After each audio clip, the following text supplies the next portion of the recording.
This is TWiT. So this one is kind of well, it's kind of a weird choice maybe at first, but I was just, having just traveled internationally, I was reminded of this because somebody actually did something for me, which was pretty cool, which was they used my email address to get Google Fi, and then I got a $20 credit. So now I'm going to ask everyone else to do it because I figured Google Fi could be free for the year. No, but here's the thing. So if you travel internationally at all, you should consider Google Fi, and that's true even if you don't want to sign up for the service full time. But I've been using Google Fi for international travel for probably almost 3.5 years. I think I got it at the end of whatever year the Nexus 6P came out. So it's been not quite 3.5 years. For most of the first couple of years at that time, I only used it internationally because you just pay for the data you use. You get a phone number and all that kind of stuff. There's no additional charges. And so going to Europe and not having to pay extra to do stuff is amazing. You just use your phone like you use it at home. But about 1.5 years ago, I switched to Google Fi full time. And so when I go to Europe, like I just did, people call me, text me, whatever. There's no difference. It just works as before. The data works as before. It's great. But the big difference this time is I took multiple devices and I have Google Fi data access on 2 other devices. One was my Nexus phone, which I'm not using as the phone right now, but it still has the data access, so I can use that. That's fantastic. And then you can get data SIMs for free, and it just goes off of the one account. You don't need like a special extra account for data on a secondary device, right? So it's kind of amazing all around.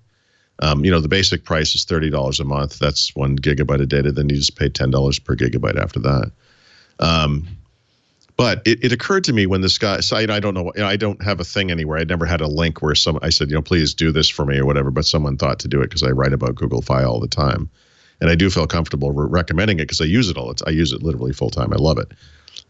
But, for people who don't want to switch to Google Fi, like I said, you can just sign on to the service and then you can put it to sleep until you actually need it. And then you just you don't activate it, you just turn it back on and you use it. You get charged for that month.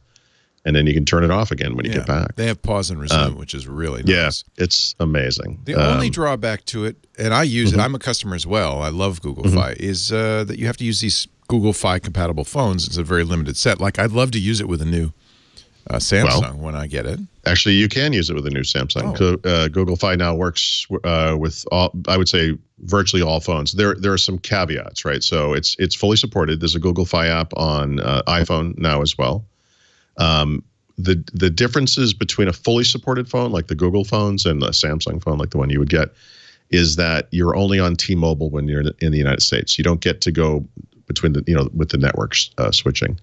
On iPhone, it doesn't use visual voicemail, so you actually have to call voicemail like it's the 1970s or whatever. But Google sends you a text message that gives you the transcription from the So it's still awesome?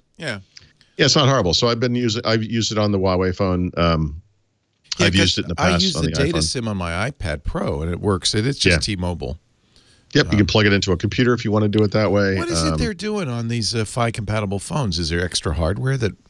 Yeah, there's special networking hardware that lets you switch between GSM and CDMA networks. I wish they do a deal with Samsung because then I would just that'd be great. So I will say, this is going to depend on where you live. So I was concerned about this and curious about it. I've always wanted to be able to use it on other phones. When they made this switch, I have been using it, I think I would say this whole year on a non-Google phone. It's been fine, but it might just be because T-Mobile works where I am. But I take it on trips, when I go to New York, domestically or whatever. It's always been fine. It worked normally overseas on other phones. It's the same thing. You get the little pop-up, welcome to Spain. Your bill will not be anywhere. It's nice. Fantastic. And so this was my first experience traveling internationally with Google Fi using a full certified phone. And it was exactly the same experience. And, my data usage was, I'll probably pay $10 more this month than normal because I was, out in the world using it a lot. But it's not because I was international. Like, there's no real additional fee other than actually phone calls are some, 5 cents a minute or whatever it is. But data is completely free. And texting is completely free. And data is just whatever it is in the US. It's $1 per gigabyte, $10 per gigabyte. Yeah. I'll put it on this Samsung when I get it a week from tomorrow. And yeah, I think you'll be. Just grab the download the app first. Pop the SIM in. It will just come right up. You go through the wizard. Yeah, and I haven't unlocked. I always buy them unlocked. That's the other thing. You got to be an unlocked phone. Cool. I think I agree with you on that. It's next. Oh, and I should say, if you're going to do it, I referred you. Now, what do they use your Gmail account? It's just paul@thurrott.com. I mean, this came out of the blue. Someone just did this, and I was like, awesome. It's like a $20 service credit. I mean, I also have a Gmail account, but in deference to you, Paul, I will not. It's my tip, Leo. It's my tip. I'll look at the show notes later, make sure this is right. And we didn't sneak it in. Yeah. All right. What is this, Leo at Gmail.com? What? No.